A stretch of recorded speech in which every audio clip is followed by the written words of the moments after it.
All right, welcome to this episode of Beyond the Resume, a Jackson Lucas podcast. Today we spoke with someone who I love speaking with. Her name is Michelle Militello. Michelle is the Senior Vice President of Equity Asset Management at the Community Development Trust. She lives in New Jersey. CDT is based in New York City. Michelle has a long history in the affordable housing world.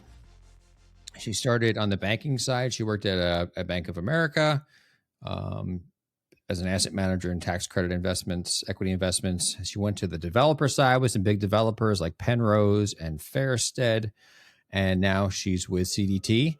She's got a ton of energy. She's all about helping the next generation, exposing them to affordable housing. And she is part of the Woman of Affordable Housing Network in New Jersey. She's on the Montclair State University Real Estate Advisory Board. She's helping put together an affordable housing conference in Northern New Jersey in March with me. And she's just a pleasure to get to know better. And so with that, please enjoy the podcast and have a great week.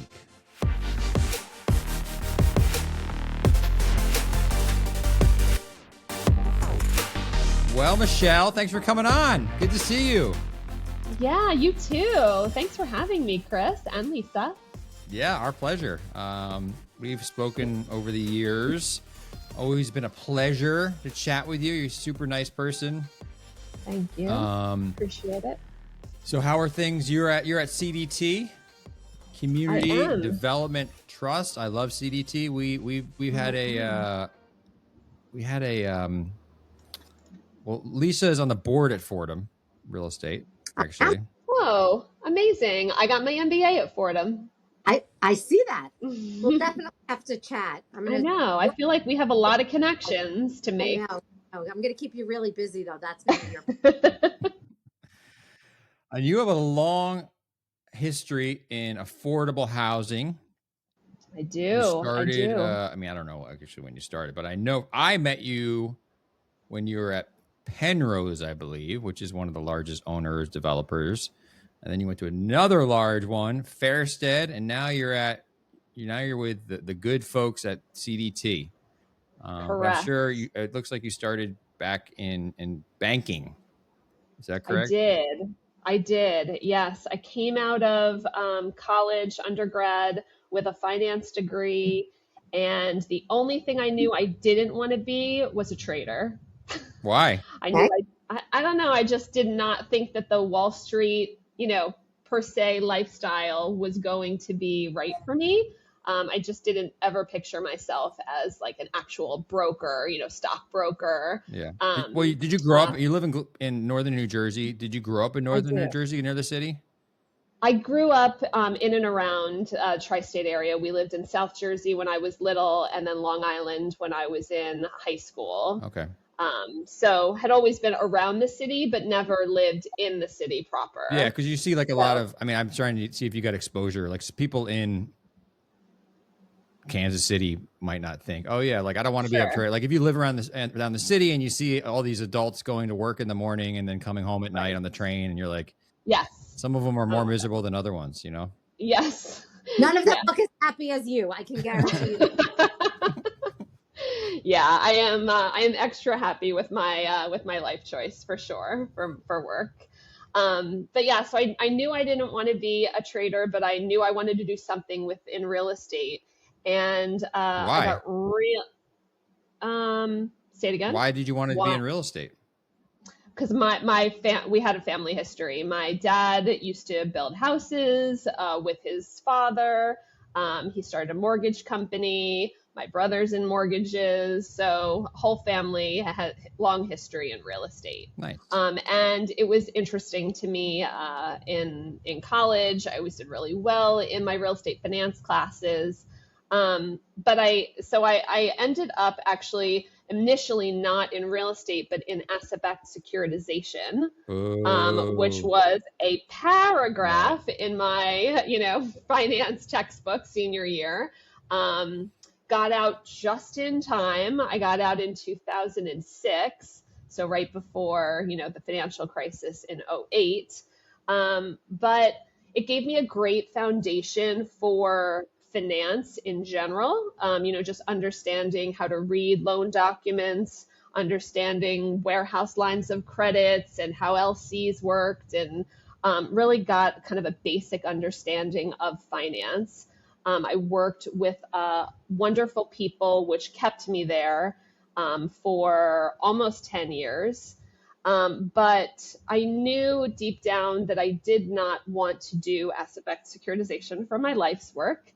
And I knew that I wanted to do something that made me feel good about myself at the end of the day. And I had been sort of a serial volunteer through my life. When I was a kid, I used to teach CCD on Sundays, starting at like the age with the of Pope, 14. with the Pope, back to the Pope. I mean, really, it's all back to my Catholic roots, right? And so I had always, through college and high school, had always been a big volunteer, ran volunteer organizations. Into, my working world, I was always like team leader for New York Cares and organizing corporate volunteers at the bank that I worked at. So thought that was actually the path that I thought that I was going to take. I wanted to go into corporate social responsibility, right? The precursor to ESG. And I thought that was going to be my path. So in order to get there, with only finance experience and having worked at a bank, I felt like I needed to get something else on my resume. And so I went back to school to get my MBA, and that's how I landed at Fordham. Worked through my MBA. I did an executive program there, which was a fantastic program. I loved every minute of it. I learned a ton. And shortly before graduation, met with a woman who had what I thought was the job that I wanted. She was working at a foundation at a large bank, running employee volunteer program at this particular bank. And when I met with her, she said, Michelle, I really appreciate the fact that you want to do this work, and you want to kind of, go into CSR. But have you thought about microfinance or community development or any of those areas? And I said, I don't know what either of those things are. So I'll have to get back to you and let you know. So I went back and I Googled, and I found myself on a website that had a job bank.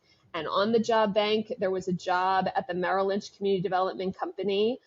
They were looking for a portfolio manager. My entire experience at asset-backed was on the portfolio management side. I was never really in the origination side.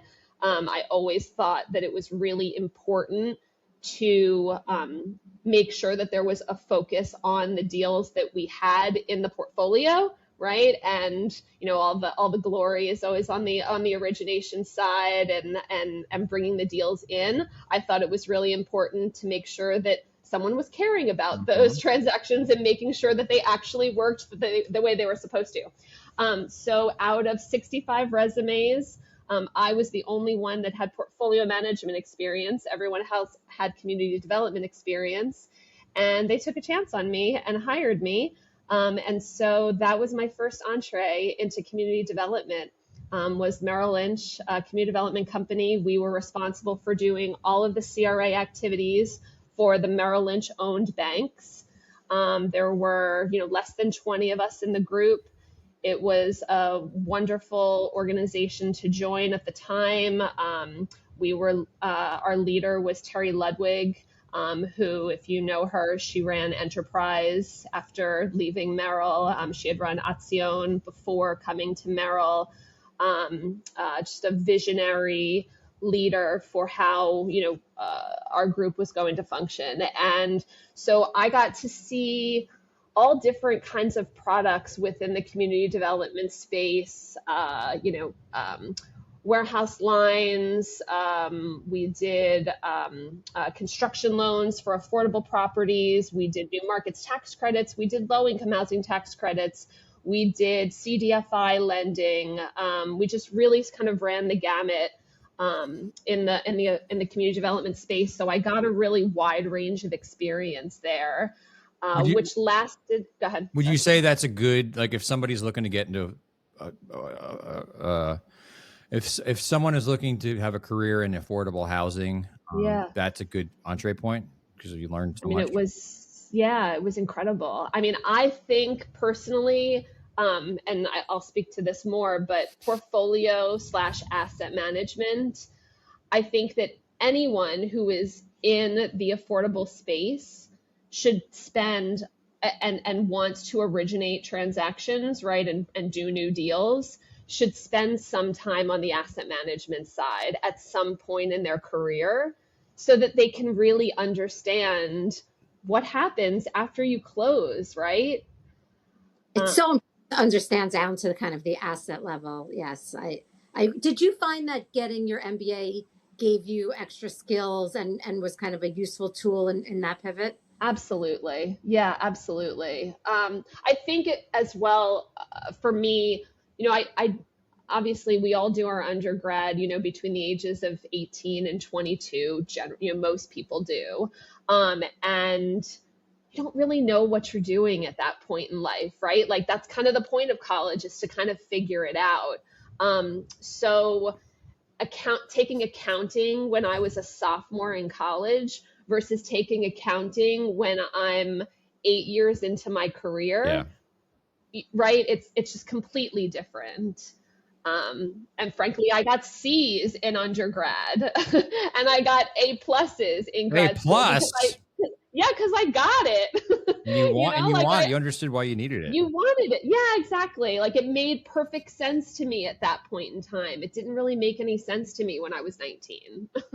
Credits and debits really didn't mean anything in the same way. What are you doing at CDT? Like, tell us about the different programs you have. I know you're in charge of equity asset management, but tell us about what you're doing there and why you seem very happy to be working there.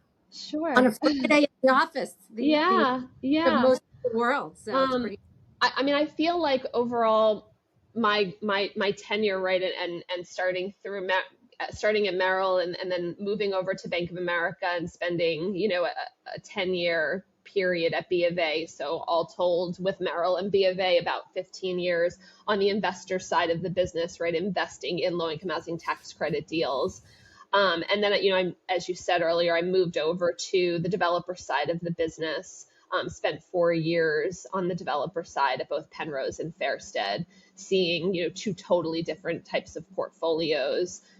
Penrose does 9% low income, ground up new construction, right? And Fairstead does AC rehab 4%, 100% project based Section 8. So two totally different types of portfolios. Was it hard to learn the different, like all those government and like subsidies and all that jazz? Like it just seems so complicated.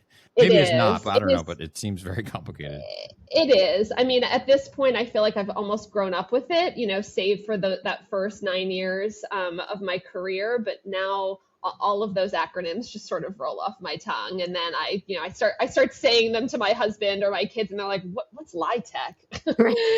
Like, what is that? What's CDFI stand for? Well, I know what they all mean, but I've actually I've tried to personally look, how can if I want to do a deal using these things, it just seems like, how do I even incorporate? I don't know. It just seems started. Yeah. Anyways. But anyway, so I, having that wide range of perspective of seeing, again, deals that are from the investor side during the tax credit phase, right, during the first 15 years of the property, and then seeing the developer side, owner operator, and all of the challenges that come with owning and operating real estate, and particularly affordable, and in certain cases Section 8. Coming to CDT has really kind of been full circle for me in a way. So we invest, we're in our 26th year of operation. We're a national investment company. We raise and invest capital for the preservation and creation of affordable housing, right? We do that throughout the country.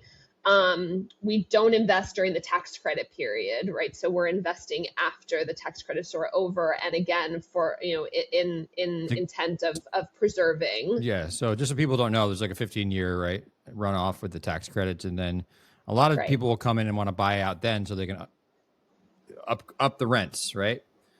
Is that, or they want to like, cannot do that. No, because if you're aware, so typically all LIHTC deals run with a land use restriction agreement, essentially, which restricts the land to not be able to charge more than certain set aside levels of rent. And so because of that, those are not just for that 15-year period.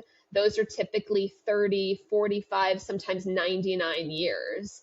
So when a new tax credit deal is done, the 15-year tax credit period and 10-year compliance, 10-year credit, 15-year compliance period, that's just the start really of affordable housing in the US. And then once the tax credit investor sort of rolls out of those deals at year 15, and either the owner operator buys them out or someone like us comes in with fresh capital, those properties remain affordable until those land use restriction agreements burn off. But our intent is always to keep extending those, right? We want them to go beyond that 30-year period. We want them to go beyond that 45-year period, because our mission is to preserve affordable housing, not to flip it into market rate. Why is there such a big emphasis on that 15-year period then? If it's because then someone else can come, like, yeah, what is that? Why are people, oh, we want to make sure we preserve this, we got to make sure it doesn't, tax credits. The tax credit is really just an incentive, right? To have this public-private partnership to actually happen, right? And for the investor for the developer to be able to have the funds to be able to build the project, but for the tax credit program, developer, if you're familiar with how the program works, right? It's a competitive process. A developer gets awarded credits, and then they're sitting on $10, $15 million worth of tax credits. Mm-hmm. Can't do anything with them, right? They have to monetize them. They sell them to a tax credit investor, who then is able to, utilize them on their tax, to combat their taxable income. So anyway, yes. Coming to CDT for me has really been very full circle in that I've seen the deals at the beginning, right? I've seen them from different perspectives. And now coming here, we partner typically with developers across the country. So we're partnering with someone like a Penrose, right? Where I've sat in that seat and seen firsthand what those developers have to go through, frankly, and how challenging it can be to own and operate affordable housing. So I was able to really come in here with that perspective of having a lot of different, lenses on our portfolio. So that's kind of where I'm coming from on that. It's so interesting because I feel like your personality goes so well with what you, just in meeting you for the short time, with what you do. I wonder if there are people who are able to kind of learn from that, because I think oftentimes when we're meeting with people and they're trying to decide what they want to do with their career, they don't give enough credit to what the day in and the day out is like. And how happy you seem is just phenomenal to me and to us. Yeah. But I'm getting to a question. I know I'm just kind of rambling now. Fair. But I'm wondering, what do you think it was that drew you into the affordable housing world? So in part, it was the financial crisis that really ended up. So of course, back in September of 2008, right, I was at Merrill Lynch. And that fateful weekend, B of A stepped in to buy Merrill for a nickel or however much it was at the time. And I was on maternity leave, actually. Came back to work in January of 2009 to some really shell-shocked folks. Some people left, some people got let go, and I stuck around. and kind of got swept up into the B of A machine of community development, and ended up in the tax credit equity asset management team, being able to kind of build on my, framework that I had received at Merrill, right? Having had obviously real estate training, obviously secondhand through my life. And then of course, formally in undergrad. And affordable, I think it really suited me. I had the ability through my time at B of A to understand how the business worked, understand how multi-investor funds were put together. I then, handled proprietary funds where we would partner with syndicators, and B of A would be the 99.9% investor. So got to be able to see the deals from the syndicator's point of view and understand what their role was within the industry. And then moved finally when I was at B of A to the direct side of the business, which was where Bank of America was originating deals direct to developers. And in that role, that's where I found myself actually across the table from the leadership at Penrose. Uh-huh. And they were looking for asset management talent, and just sort of, was kismet, frankly. Right time, right place. Love when that happens. So I think that in part it was sort of just a natural progression, right, coming out of Merrill, and also my sort of foundation that I kind of always probably had inside of me of real estate. And of course, the affordable part just is for me, it's second nature, because again, I'm a serial volunteer. I'm super mission based. Yeah. I am 100% in this because of what we're doing at the end of the day. There's nothing more satisfying than doing a site visit tour and walking into someone's apartment that that but for you, they would not be able to have. So that's really, really satisfying. I love that. Yeah. What skill sets? So if somebody's listening to this, they're like, man, I really want to be the next Michelle Militello. What skill sets would you say you got to learn this? Yeah. I mean, with real estate, I feel like there's some of it that's gut, and there's some of it that's just, technical training, right?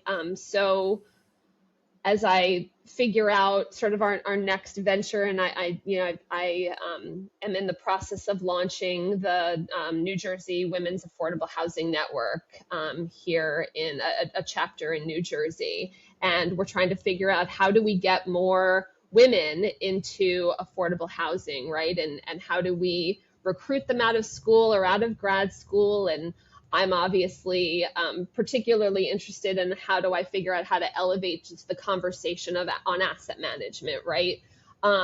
I mean, I think that it often comes with a real ease of Excel, being able to do that, and to be able to understand how to look at financial statements of a property, how to analyze, how to. I would say another quality is again kind of people business, which most things are realistically, right? Being able how to talk to people, how to get people to open up to you to a certain extent, right? You get a lot of information, especially on site visits. Understanding what problems, property managers might be facing as an example. So you kind of have to be a people person. You kind of can't be a shy person who's just going to sit there on a tour and just kind of watch and not ask questions. You have to have a true curiosity to understand how things work. Detail oriented, obviously, that kind of goes without saying. And again, I couldn't say it more, but most people who do affordable, do it for the mission. You know, they do it because they love it and because they know that they're doing something good at the end of the day. And that's kind of that you can't fake that. That just kind of like comes from who you are. Yeah. So authentic. Well, according to my weather app, it's a nice 80 degrees in New York City today. It is. It's perfect. The weather has been perfect, which is very typical of right around September 11th. Frankly, it's always perfect blue skies and just stunningly beautiful. You might have to take that jacket off because you just entered the hot seat. Oh no.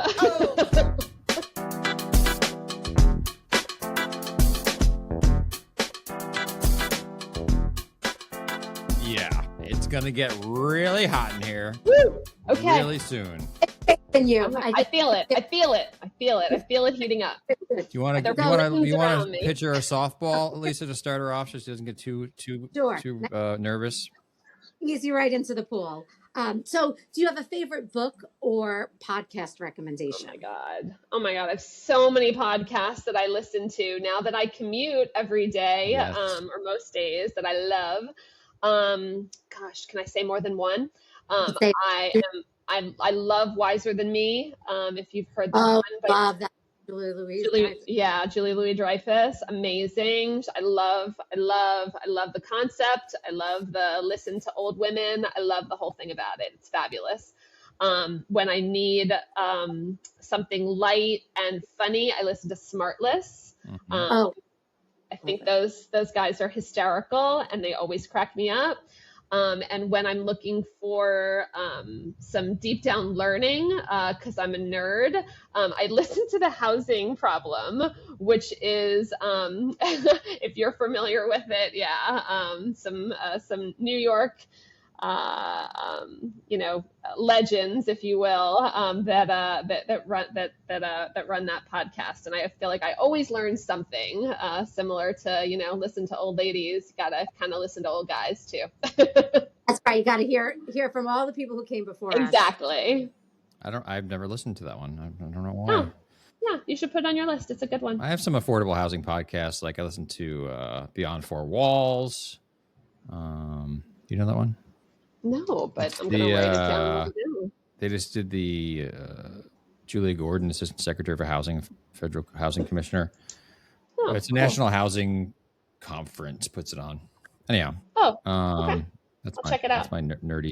You would love that problem because it really talks about New York City and how the affordable housing, the whole mission got started. And talks about kind of the icons of industry who started it. You'd love it. Yeah, exactly. Yeah, they interviewed Sean Donovan recently, and you obviously know he was, previously ran HUD and runs Enterprise, and I learned a ton. So highly recommend.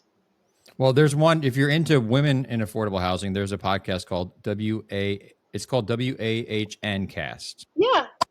OneCast. Yeah. Exactly. That's the parent organization of the chapter that I just started. Yeah. Well, I listen to that sometimes too. Oh, nice. Good job. Maybe you'll be on there one day. We're happy for you. Yeah, absolutely. My next stop. Exactly. So oftentimes the people we speak to have very hectic lives because we're always trying to do more and more, and we have so many interests, yada, yada, yada. Do you have anything like we call it a morning routine oftentimes, but any sort of routine during the day that kind of like keeps you regulated? For me, I do a lot. I run, I go to I meditate, things along those lines. Do you have anything like that? I don't. Honestly, cigarettes, maybe cigarettes. Yeah, no, I don't have any vices. I'm super boring in that way. But I do have, I guess one part of my day that definitely grounds me. I have two girls, 13 and 16, so full on teen years. Yeah. And, most days when I come home, the doors are closed and, everybody's just doing their own thing. But what often happens is I tend to be an early to bed kind of gal. And so I'll get into bed real early sometimes. And my kids almost without fail come in, I'm going to say not between 9:15, 9:30, somewhere in there.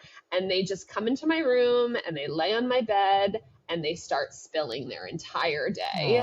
And they're not, I find that age of kids, they really don't want to be asked a million questions at the door, like knocking and kind of begging for it.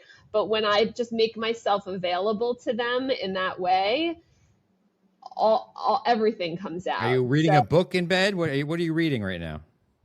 No, I'm not reading a book in bed. No, I'm usually on my phone reading emails, frankly. Well. Yeah, not a good.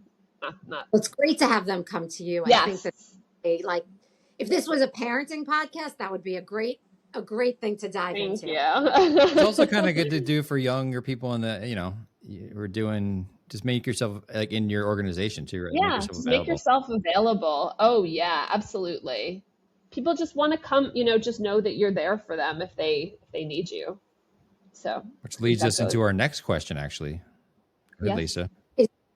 So I assume you're often hiring people. Is there something specific that you look for in a person, especially given kind of the mission-driven business that you're in? What do you look for? Do you have a question that you ask people to kind of get to it? Yeah, I mean, I'm always trying to suss out whether or not I can tell if the person is genuine. I'm sure that you've observed from me after, not half an hour of chatting, that I'm a really straight shooter, and I'm not really looking for someone to try and do a song and dance for me, right? I just want you to just tell me the truth. It's not always easy to figure out in 30 minutes or an hour, but I really try to figure out whether or not someone is truly genuine. And as I mentioned earlier, I mean, I'm also really, very frankly, trying to lift up women and trying to find women who I can kind of recruit into this business. I found that in the banking world, there are actually a lot of women on the community development side, in the banking world. Lot harder on the development side to kind of recruit women, and the folks that really I think would succeed in an organization like CDT and asset management are people who've worked at a developer. And so I'm looking for the ladies. The ladies. Yeah. So definitely a smart way to go. And so speaking of ladies, which, and we spoke of old ladies and old men, which mentors have had the most impact on you in your career? Oh man, also such a hard question. Gosh, I've had so many leaders that I've admired and looked up to over the years. So many good lessons. I think that one of my, probably the one that stands out for me is Terry Ludwig. She was really the first person or woman to really teach me how to be a strong woman leader and manager.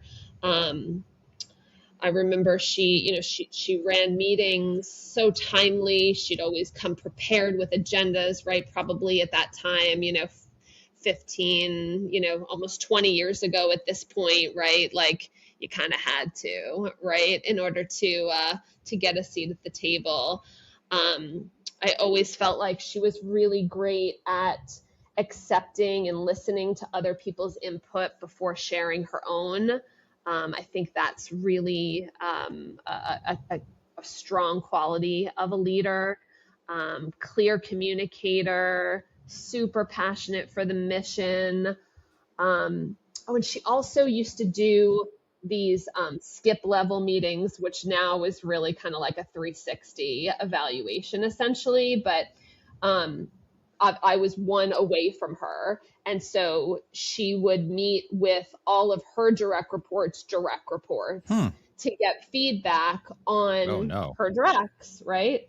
And I kind of loved that. And I never felt there's leaders that could do that, where then you're, worried that perhaps they're going to out you in a negative way, or never felt that. I always felt like I could just be honest. She was also just incredibly straight shooter, so genuine.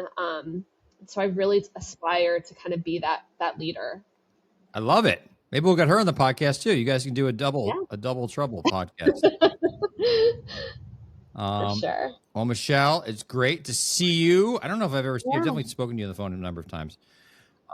Thanks for hopping on here. And maybe, we'll coordinate regarding the New Jersey Institute of Affordable Housing conference we're trying to put together. Maybe your organization wants to be, involved with that. So I'm sure they do. Oh, yeah, we would love that. I definitely, for sure. New Jersey one, definitely in. And then you and Lisa, I'm sure we'll grab coffee soon. Yes, exactly. I'll see you on Broadway. Welcome to our family. Now you're in the web. You can't get out. I can't. That's it. I'm happy. I love it. You caught me.